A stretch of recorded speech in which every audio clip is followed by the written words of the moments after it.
It is day 5 of testimony in the dee-Warner murder trial. I'm Melissa Andrews, a crime and investigative reporter covering the trial. Dee-Warner is accused of murdering his wife Dee in 2021 and then welding her inside a fertilizer tank where she was found 3 years later. Today, our 14th witness got on the stand. It's our first of the day, Detective Daniel Drewyor from Michigan State Police. He says he became involved in the case in March of 2022. He first assisted the county, but then took over the case in August of that year. So he pretty much is reviewing everything that's so far been investigated by the sheriff's office, but then they start looking into their own investigation, the Michigan State Police. So we looked at a lot of video today of his interrogation of Dee-Warner in December of 2022.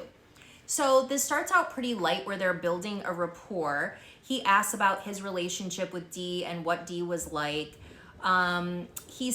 Dale says that they argued once or twice a week. It was a pretty normal marriage. And Drewyor says, well, we have some reports of violence in your household because, you know, they've been interviewing other people. Dale says none at all, screaming, F-bombs, but never any violence. Drewyor says, what can you tell us about this tracking device that you put on the Escalade? Dale says he doesn't know anything about any device. She thought one was in the Hummer, but I had put a diagnostic device in there to see how it's running. She thought it was a tracking device. She was paranoid and didn't want anyone to know where she was going or what she was doing. And I could tell where the Escalade was with OnStar. And then Drewyor says, what about rumors of her having an affair? Dale said, back then I would have said no, but now I'm leaning toward it maybe being true, but I would want proof. She is gone for hours at a time with no account of where she's been. And he said he's found this out in the last 3 to 4 months. There's been a lot of rumors. And then Drewyor says, what about showing up to places unannounced, like when she went out to lunch with someone? And Dale says, that's news to me. He's asked about divorce. He said, no, we didn't talk about that. You can't take that back. Remember, pretty much everybody in Dee's life has said she talked about divorce constantly. Drewyor just asks for a description of the empire, what they've built together. So he talks about all these businesses. Dale says, I'm not going to work 20 hours a day to pay this conservator that had been put in place. The companies are all dead without me. And then they talk about why Dee allegedly wanted to sell the trucking business. And Dale says, I know why. She took so much money out of the trucking business, there's no way it could survive. All the bills were delinquent. She was scamming money out of the accounts. The PPP money was a shot in the arm so they could cover it up for another 5 to 6 months, and I was gonna find it because they were gonna have to come clean. Drewyor says, what year did things go negative in this vegetable farm? And Dale says about 2015. Finances were in turmoil. We lost about $20 million. He goes on to accuse Greg Hardy of basically bailing him out, but really taking 100 acres of his land and saying he's not such a great guy. This deal padded his own pocket. The trucking company was profitable. It looked profitable, he said, because things were being billed to the farming company. And then he references Dee and says, you buy a lake house unbeknownst to your husband, so you give them the financials from the trucking company. Dee tried to sell the trucking company in 2018 without his knowledge. He says, you guys crippled my ability to pay bills when you came in and took everything, referencing the start of the investigation and how it hurt him. He applied for a loan, took out $500,000 SBA loan to pay off debts of Dee's and a $700,000 to $800,000 operating loan. Rob, Dee's affair partner, had a power of attorney, he said, somehow. He said that these detectives are getting led around by the Hardys, and Drewyor jokes he's not going to be getting a Christmas card from Greg Hardy. Dale talks about Dee being on Oxycontin, thinks that she was hooked on him for her migraines.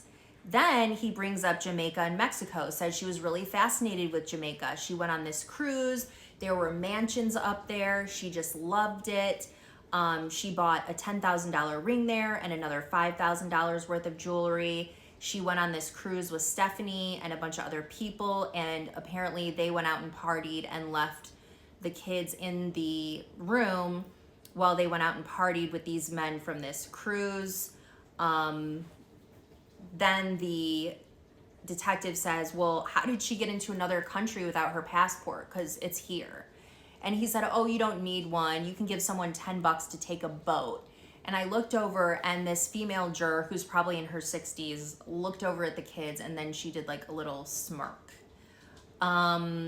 He said money in the safe was gone, $75,000 to $100,000 cash. Then he says, and a couple of us in the media clocked this, me and Kevin went and looked at what was left, referencing Detective Kevin Greco. We thought it was interesting that he just called him Kevin. He said they've always have $50,000 to $100,000 in cash in the safe. The judge came on and said that all the media has to remove day 1 and 2 footage of the trial because a juror is still being seen on camera. After lunch, it was very hard to hear. If you were watching the stream, that's because the jurors apparently couldn't hear this video, so they moved a speaker closer to them. He says Dee is left countless times, and the kids are all over the place looking for her and looking on the cameras. They weren't looking at the cameras, they were deleting shit off the cameras, he said. The detective asked her about the medicine. You said you're not giving her medicine, but then before you said that you did. He said that they went to sleep on the living room floor, but if you'll remember previously, he said she was asleep on the couch. And he also said they sleep frequently on the living room floor, which the detective thought was odd. Then we go into the Hummer and the location of the Hummer. And they are asking when he accessed these cameras, what were you looking for? And he said, I was locked out of the computer. I didn't access them. And they said, Dale, we promised to be honest with each other. You access the cameras. You have access to them on your phone, correct? I was looking to see who was looking for Dee, see where she was. And they said, what time did Stephanie call you to ask where Dee was? 9:30, things are normal until then. But remember, Raquel said she didn't she didn't go there till about 9, okay? So Stephanie had to come later, about 10:30. And they're saying, why did you access the Cadillac that morning? Why did you go into the garage? He thinks, and they say, you accessed that Cadillac. And he said, there must have been something in there I needed to get out. She's got the key. They're saying, well, we're not saying you drove it. You accessed it for some reason.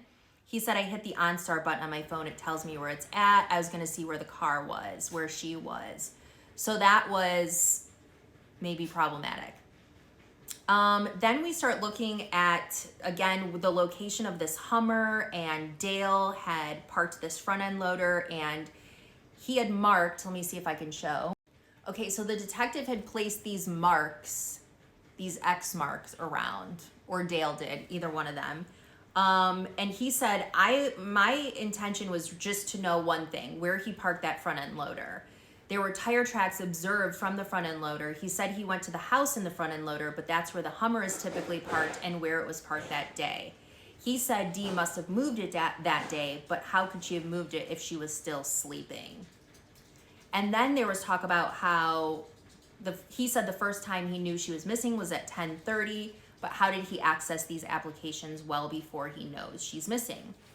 So Drewyor says he got a search warrant for a barn on Paragon Road. This tank was by itself. There was a non-factory weld visible on the tank right here and here, and this handwritten note.